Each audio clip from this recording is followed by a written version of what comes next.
So this evening we are with Sam and Justin from Schotia Private Game Reserve here just outside Addo, and we have Justin here and Sam. Good evening to you guys. Good evening, how's it going? Very good, very good. So today we've had an amazing time with these guys, and also yesterday. They kindly hosted us for 2 days and showed us around this amazing safari reserve of theirs. Children saw some lovely elephants and lions and rhinos and whatever. And we're just doing a little chat here with Justin and Sam, and they can fill us in a little bit about their wonderful place here and how things work. And guys, tell us about yourselves, because you are amazing guys here. Well, firstly, it's a pleasure having you guys at Schotia, and what a wonderful initiative you guys have got going as well. Thank you. And we're quite jealous at the same time. Yeah. I wish we could join you. Well, you've got your landy, pack it. Guys, get working. Yeah. No, I mean, we live in a wonderful part of the world, but you guys are going to see some incredible things, I'm sure, on the way up as well. Yeah, a little bit about Schotia. We're a 6th generation owned property farm in the Eastern Cape of South Africa. I am the 6th generation on the property. So the family arrived in 1833, originally from Sussex in England. Wow. And yeah, they were the second wave of settlers, the 1820 settlers, and then 1833, 1830 settlers that came over. And it was tough for them because they kind of got the scraps when it came to land and property, because it was just riddled with wild animals at the time. There were big five right here, and thick bush and harsh environments. They had to look for water, etc. And you know, the first wave of settlers got the good properties, and the second wave got what was left. But fortunately for us, they stuck it out and they made the most out of it, started farming, and it was a cattle farm right up until my grandfather retired, which was about 20 years ago now. But while my grandfather was here, my father came up with the idea of starting to bring in the wild animals that once roamed here, and offering game drives and tours.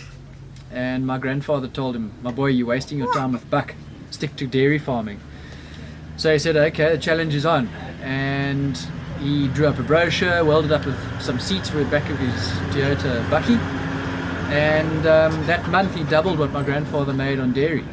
Wow. Just by doing the odd game drive at night. So my grandfather said, "Okay, carry on." No, he said, carry on and do that. And yeah, Scotia's been around for about 30 years now. That's incredible. Yeah, That's going from leaps and bounds, So what makes Schotia so special for you guys, and what makes it, I mean, we've been here for 2 days and we're seeing drove upon drove upon drove of people coming in here. Why? Why do you think that is? It's a family-run, family-owned business, but we don't like to call it a business. We like to call it a lifestyle. It's how we live. We love doing what we're doing, and if we were to call it a job, it would be a business and we wouldn't be enjoying it. It's more of a lifestyle. And what I think we enjoy the most is we are then able to share this lifestyle with you and with everybody that comes to visit. Sure.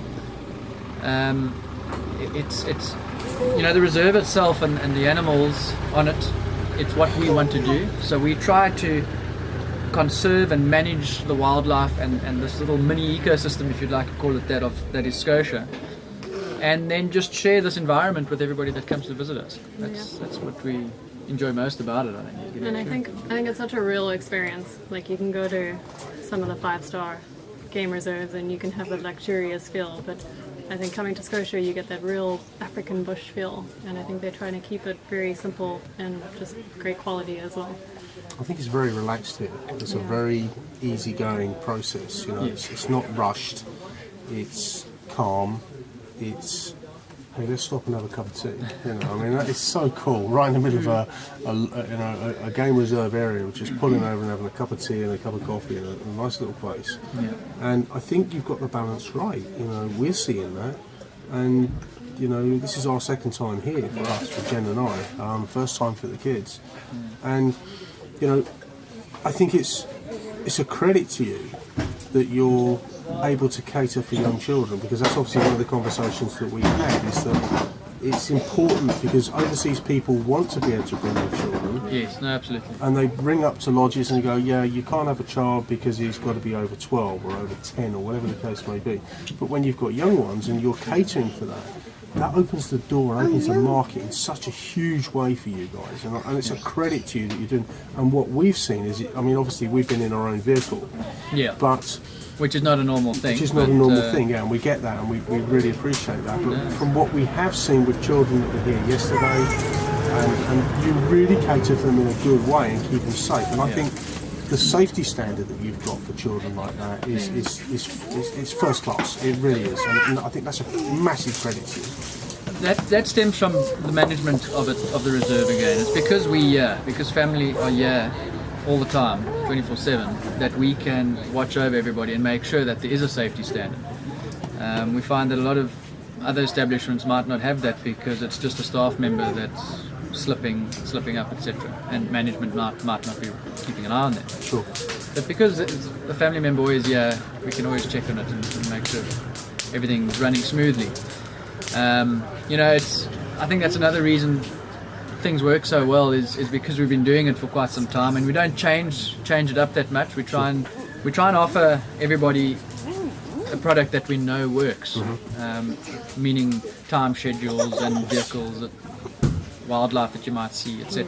Lighting, photographers, everything. Yeah, and our guides are excellent. I mean, hats off to our guides. A lot of them have been with us for many years. Some are quite new, but they learn it quickly, and all of our guides are excellent. They know exactly how to cater for the guests on the vehicle and to work out the individual people on the vehicle as well and what they might need and want. Going back to children, and if we try and put them with other guests, but if we see that it's not working, we very often will have another vehicle available that we can move them onto. So if guests want to book with younger kids and they let us know in advance, we will usually try and make a plan in knowing that. I think that is a massive plus. For as parents as we are, especially with two very young ones. I mean, ours is coming up 9 months and 4 years, and to be able to cater for that and to keep them safe is obviously a big bonus for parents, and it makes them feel really safe and comfortable with the situation. I think it's a huge credit to you. I see you from the speech that was done last night is that you guys have diversified slightly and taken in sea safaris now. Tell us, what's that all about? Yeah, no, so we're sitting out here in the bush and talking about sea flying. We've had the airstrip for years. Might not rule that one out. No, it's something new. We've always been passionate about the ocean. Our whole family, we've always been into diving and sailing and all that type of thing.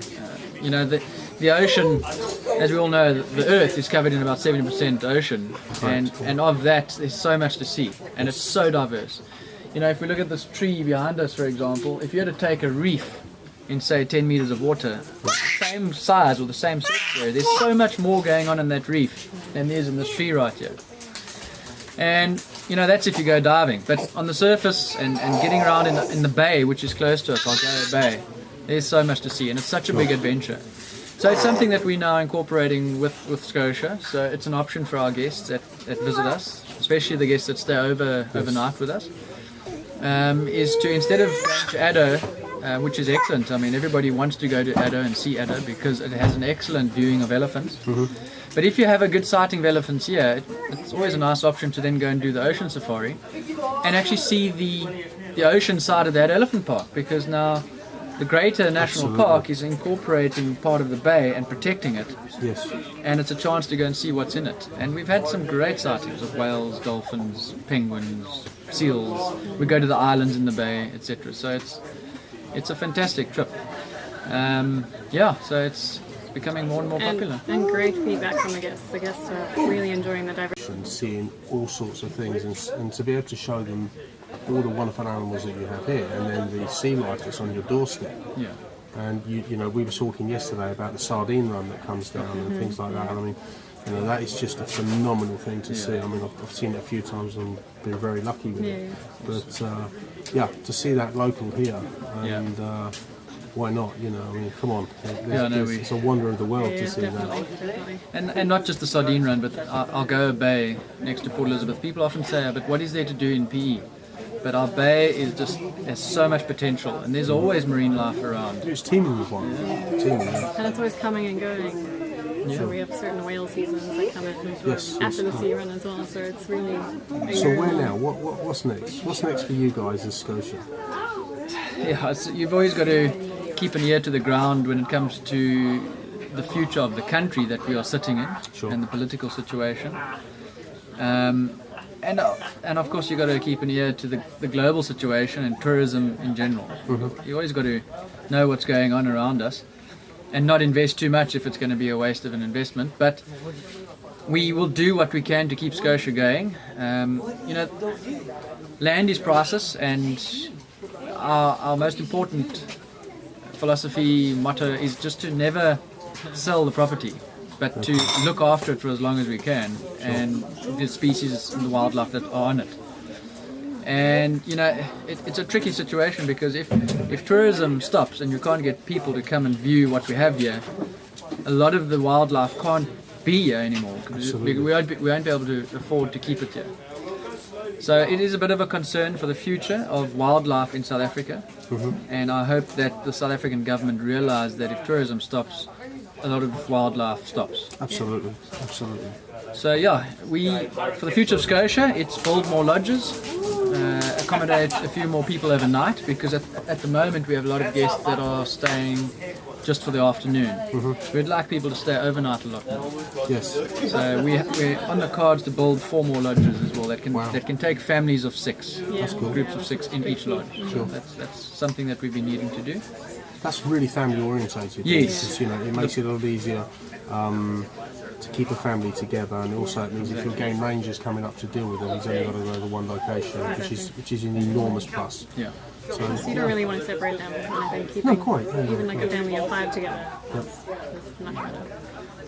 Yeah. And then when it comes to species as well, and the wildlife on the reserve, it's streamlining that and perhaps bringing in a few more new species that we might need. We do whatever we can to look after these rare and more endangered species as well. But yeah, just managing it, keeping it going, polishing it. Sure.